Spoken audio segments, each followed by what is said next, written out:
Чао достар, сіздермен мен Асхат Жапар. Бүгін біз 2019 жылы шыққан «Тот, кто сидит внутри» атты экшн комедиялық фильмінің сюжетін қарастыратын боламыз. Чан Пансу деген крутой гангстер көптеген мәселелерді күш көрсетіп қоқан-лоққы жасау арқылы ескі әдіспен шешуге дағдыланған. Ол жақында үлкен сомаға мәміле жасамақшы. Алайда оның қарны ашып, алдымен жеңіл-желпі тамақ ішіп алуға қағанатқа кіреді. Ол жерден лапша алып, өтпеді ма, көп жей алмай қояды. Көрші столикте отырған мектеп оқушысы Ким Дон Хён 5 тәрелке кеспені жей салады. Енді ақшасын төлейін десе, үйде әмиянын ұмытып кеткенін айтады. Кафенің иесі бандиттен баланың ақшасын төлеуді сұрайды, және бұл үшін оған ұмытылмас сыйлық беруге уәде береді. Гангстер көкеміз оқушының көп жегеніне аң-таң. Қоқыс таситын көлік жолды жауып тұрғандықтан Пансу жүре алмай тұрады. Дәл осы сәтте Дон Хён бұзақылар төбедегі антеннаға лақтырып тастаған кроссовкаларын шатырдан түсіре алмай әлек болып жүрген. Бір кезде аяғы тайып, бандиттің дәл үстіне құлап кетеді. Екеуі бір ауруханаға жеткізіледі. Пансу есін жиып дәлізге шығады. Ер адам айналасындағылардың оны мектеп оқушысы деп атағанына таң қалады. Бірақ гангстер келесі бөлмеде өзінің жатқанын көргенде, оның таң қалуы шегіне жетеді. Айнадан жас баланы көреді. Дәрігер науқасқа және оның әкесіне есте сақтау қабілетінің төмендеуіне байланысты бұл уақытша әсер екенін түсіндіреді. Гангстер үйіне барады, бірақ оның әйелі томпақ оқушының күйеуі екеніне сенбейді және күзет шақырады. Пансуды полиция бөлімшесіне әкеліп, айыппұл салады. Ол ауруханаға оралады және өзінің денесіне бірнеше рет әрі-бері секіреді, бірақ ештеңе болмайды. Дәл осы сәтте бандиттің оң қолы Мончол деген мықтыбек кіріп келіп бәрін көреді. Мектеп оқушысы бастығына секіріп жатқанын көріп, көзі банка. Оны ұстап алып, «Ей, шигол, ар ойна, енді көрсем біттің» дей беріп, қуып жібереді. Амал жоқ. Пансу әзірге мектеп оқушысының орнында боламын деп шешіп, әкесімен бірге үйіне барады. Әкесі ұлын төбедегі антеннаға кім шығарғанын білгісі келеді. Бірақ жігіт мұны өз бетімен шешетінін сенімді түрде мәлімдейді. Мектепте Пансу сыныптастарының оған ашулы қарап тұрғандарын байқайды. Асханада бұзақылар Дон Хённың досы Хёнды қызмет көрсетуге мәжбүрлейді. Хёнджун деген сыныптастарын қорлайды. Пансу оларға «Ей, жетер, тоқтаңдар» деп айқайлайды. Сосын бір атамансымақ жігіт сабақтан кейін онымен сөйлесемін деп қорқытады. Бұзақылар баланы күтіп алып, ұрып соғамын деп сес көрсетеді. Бірақ біздің баланың ішіне кіріп алған Пансу көкеміз ешкімнен қорықпайды және бір шапалағын береді. Ал анау болса қорқақ бала қалай қарсы шықты деп таң қалады. Тағы бір бұзақы бала жүгіріп келеді, оған да шапалағын береді. Сосын жайбарақат кетіп қалады. Дәретханада бұзақының телефонынан Дон Хённың қорлаған суреттерін көріп, ұялы телефонын тартып алады. Үйде Пансу телефонынан бұзақылар Дон Хёнды төбеге мазақ қылып, бандиттің үстіне құлаған видеосын тауып алады. Пансу бұзақылардың атаманына келіп, телефонды қайтарып, оның шатырдан құлаған видеосының көшірмесін жасап алғанын ескертеді.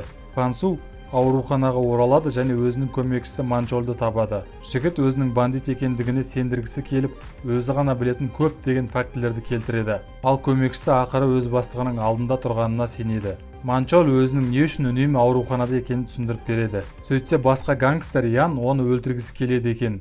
Бұйрық мафия жетекшісінен келген сияқты. Мектептің жанында сыныптасы Хёнджун ойыншық қонжығын түсіріп алады. Пансу қызды қуып жетіп ойыншықты қайтарады. Гангстер қыздың анасын танып қояды. Өзінің от кезінде қыздың анасымен кездескені есіне түседі.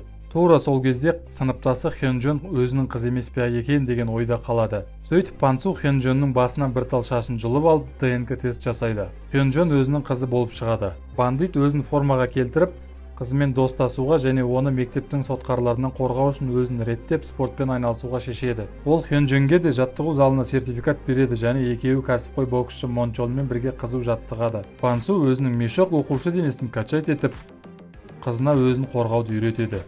Біраз уақыт өткеннен кейін бандит өзінің жаңа денесінде таза мачо болып шыға келеді. Ол сәнді шаш үлгісін қойып, көзілдірігін контактілі линзаларға айырбастап, барлық мектеп қыздарын өзіне қаратады. Пансу қызы үшін қуанады, ол енді мектептегі бұзақыларға тойтарыс бере алады. Мисон қызына көп көмектескені үшін рахмет айтып, корейский лапшасын береді.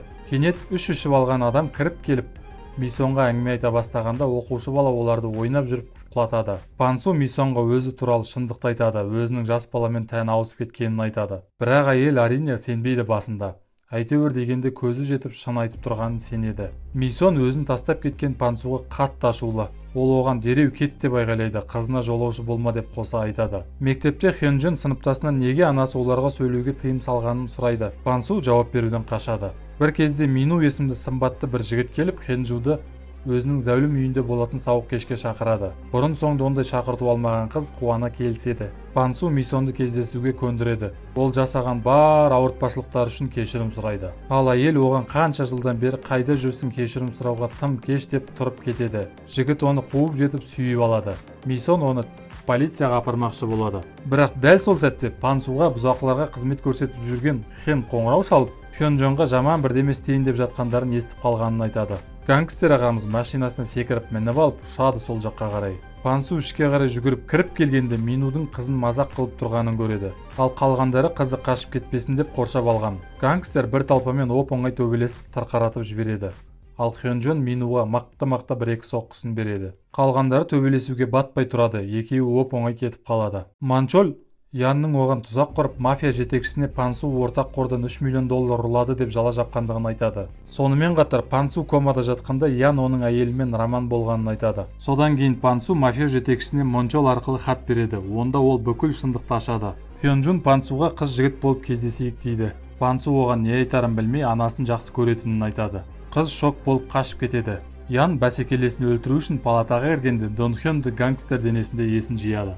Көтпеген оқиғадан соң бандит құлап қалып басын ұрып талып қалады. Дон Хэн үйіне келіп әкесіне қарай жүгіреді. Бірақ әкесі пижама киген үлкен мужиктің ұлы екеніне сенбейді. Осы кезде Пансу кіріп не болғанын бәрін түсіндіреді. Жігіттер бір-біріне көмектесеміз деп шешіп жоспар құрады. Екеуі Мисонға барып әйелге денелерін қайтадан ауыстырдық деп өтірік айтады. Осы кезде Ян мен оның бұзақылары дәмханаға кіріп келеді. Пансу Мисон мен Дон Хэнға ас үйге барып жасырыныңдар деп бұйырады. Мафиоз өз адамдарын жігітке қарсы айдайды, бірақ ол бәрін тез жайратып салады. Содан кейін Ян өзінің басты жауынгері жекпе-жек шеберіне команда береді, және ол Пансумен тең жағдайда күреседі. Пансу жеңе бастағанда Ян жігіттің басынан өрт сөндіргішпен ұрып, еденге құлатады. Мисон газ баллонын алып шығып, бәрін жарып жіберемін деп қорқытады. Бас бұзарларды сыртқа шығаруға осылай мәжбүр етеді. Көп жыл бойы бөлек жүрген әйел қызының әкесін кешіруге дайын. Мафия жетекшісі Пансуға тұрмысқа шыққан қызы Суенға телефон соғып, қызға күйеуінің хатын көрсетеді. Ол хатта Ян мен Суен Пансуды өлтіріп, қылмыстық топтың билігін өз қолдарына алғысы келгендерін ашып жазған.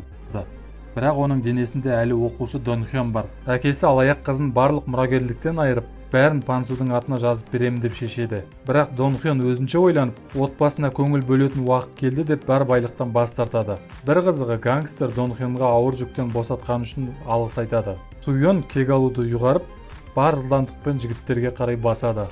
Пансу Дон Хэнді итеріп жіберіп, бар соққыны өзіне алды. Жігіт ауыр жағдайда ауруханаға жеткізілді. Гангстер Хёнджуға ол өзінің қыз екенін айтып, мойындап, есінен танып қалады. Дон Хэн де сол жерде тұрып есінен таниды. Хирургияда Пансуға оны мектеп оқушысымен денелерін ауыстыруға мәжбүрлеген кафедегі әйел ота жасайды. 6 ай өтіп, екеуі қайтадан денелерін ауыстырады.